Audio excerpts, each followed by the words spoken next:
जय हिंद, वंदे मातरम। स्वागत है वापस से आपके अपने भरोसेमंद यूट्यूब चैनल पे। जी हाँ फ्रेंड्स, ईपीएस 95 न्यूनतम पेंशन 7500 प्लस डीए को लेकर के बड़ी अपडेट निकल के सामने आ चुकी है। जी हाँ फ्रेंड्स, सांसद ईपीएस 95 न्यूनतम पेंशन में पर्याप्त वृद्धि की वकालत करते हैं। इसी के रिगार्डिंग में एक बड़ी अपडेट निकल के सामने आ रही। श्रीमती निर्मला सीतारमण जी, माननीय वित्त मंत्री भारत सरकार, नई दिल्ली, जिनकी तरफ से एक लेटर है जो उनको लिखा गया है, उसके बारे में बात करने वाले हैं। साथ ही साथ देखने वाले हैं कि कितनी पेंशन है जो मिल रही है, कितने रुपए का संयोग करने की बात में। जहाँ फ्रेंड्स, सीबीटी और उसके अध्यक्ष से यानी श्रम मंत्रालय से कोई अनुमोदन प्राप्त किए बिना जो 5.5 लाख करोड़ का पेंशन फंड है वो नहीं दिया जा रहा है। ईपीएफओ कहता है कि हमारे पास कुछ भी फंड नहीं है, लेकिन उनके पास का बहुत सारा फंड भी उपलब्ध है। इसी के रिगार्डिंग में बड़ी अपडेट, तो वीडियो को लाइक करके चैनल को सब्सक्राइब जरूर कर दीजिए। साथ ही साथ बेल आइकन के नोटिफिकेशन ऑल को ऑन जरूर कर लीजिए। चलिए फ्रेंड्स, आज का वीडियो स्टार्ट करते हैं। देख सकते हैं ये लेटर है जो निर्मला सीतारमण जी को लिखा गया है। विषय है ईपीएस 95 पेंशन योजना के तहत पेंशन वृद्धि के अनुरोध। आदरणीय महोदय, हमने ईपीएस 95 राष्ट्रीय संघर्ष समिति आंदोलन समिति के प्रतिनिधियों के साथ ईपीएस 95 योजना से संबंधित उनकी चिंताओं और मुद्दों पर एक बैठक की। ये समिति 67 लाख औद्योगिक, सार्वजनिक, सहकारी, निजी क्षेत्र के सेवानिवृत्त कर्मचारी यानी ईपीएस 95 पेंशन भोगियों का प्रतिनिधित्व करती है। इन पेंशन भोगियों को अल्प पेंशन मिल रही है और वे भोजन और कपड़ों की अपनी दैनिक जरूरतों को पूरा करने के लिए संघर्ष कर रहे हैं। बड़ी संख्या में पीड़ित पेंशन भोगी मेरे लोकसभा क्षेत्र मावल से भी हैं और कर्मचारी पेंशन योजना 95 को 16 नवंबर 1995 से लागू किया गया था। फिर कर्मचारी परिवार पेंशन योजना 1971 को बंद कर दी गई और इसके बाद सभी संपत्ति और देनदारियों को ईपीएस 95 योजना में शामिल कर दिया गया है।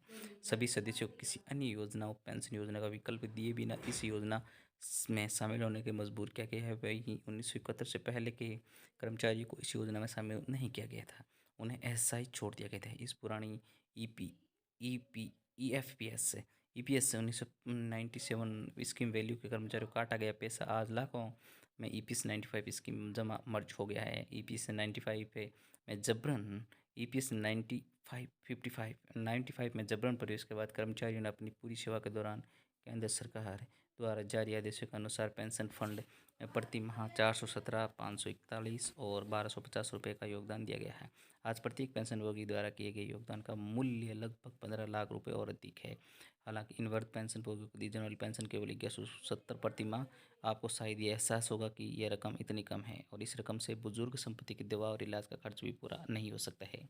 और इसी के बीच में देख सकते हैं यहाँ पे बड़ी अपडेट निकल के सामने आ रही है। इसके अलावा वे खुद को से वापस नहीं निकाल सकते हैं और पूंजी के रिटर्न की मौजूदा पेंशन में ईपीएफ द्वारा 2008 से एक तरफा वापस ले ली गई है। ईपीएस से योजना के तहत मूल्यांकन हर 3 साल या उसके पहले करने का प्रावधान था। श्रम मंत्रालय भारत सरकार ने इसका मूल्यांकन नहीं किया और नहीं इसे लागू किया है। इस योजना में पूंजी वापसी का भी प्रावधान था, जिसे देर से ईपीएफओ ने एक तरफा वापस ले लिया था। महोदय, देख सकते 2014 में माननीय प्रधानमंत्री जी मिनिमम पेंशन बढ़ाने की घोषणा की थी। पेंशन 1000 रुपये थी, लेकिन 2014 में नियमों का बदलाव किया गया और तहत पेंशन 12 महीनों से पिछले 16 महीनों के वेतन पर औसत में दी गई थी। एक तरफा फैसले से पेंशन बढ़ोतरी की बजाय कटौती हुई। ये है लेटर शिवसेना संसदीय दल की तरफ से लिखा गया था। या फ्रेंड्स, से देख सकते हैं 95 पेंशन योजना में फंड 5.5 लाख करोड़ का पड़ा है। ईपीएफओ के पास इतना बड़ा फंड होने के बावजूद भी पेंशन ईपीएफओ कहता है कि पेंशन भोगियों को कुछ नहीं दिया जा सकता है। इससे अब मुझसे कहा जा रहा है कि ईपीएस 95 योजना में सुधार किया जाएगा। इस सुधार में काफ़ी समय लगेगा, जो इन बुजुर्ग पेंशन भोगियों के साथ अन्याय होने वाला है। और ये है जो संघर्ष समितियों की तरफ से भी और ईपीएस 95 पेंशन भोगियों की न्यूनतम पेंशन 2500 प्लस डीए और महंगाई भत्ता स्वीकृत हो। और 7-8 वर्षों में जो बड़ी महंगाई है, 3000 उससे अधिक महंगाई की सिफारिश कौशल समिति के द्वारा की गई थी, उसको देखते हुए हुई है। और ये देख सकते हैं दूसरा है ईपीएफओ द्वारा जारी अंतरिम सलाह पत्र दिनांक 31 मई 2017 को वापस लेते हुए ईपीएफओ को सर्कुलर दिनांक 23 मार्च 2017 के अनुसार उच्च पेंशन प्रदान की जाए। ये दोनों मांगों को एक साथ मंजूरी दे दी जाती है तो उच्च पेंशन का विकल्प चुनने वाले पेंशन भोगियों की संख्या उनकी वृद्धावस्था और जमा की जाने वाली आवश्यक राशि के कारण नगण्य हो जाएगी।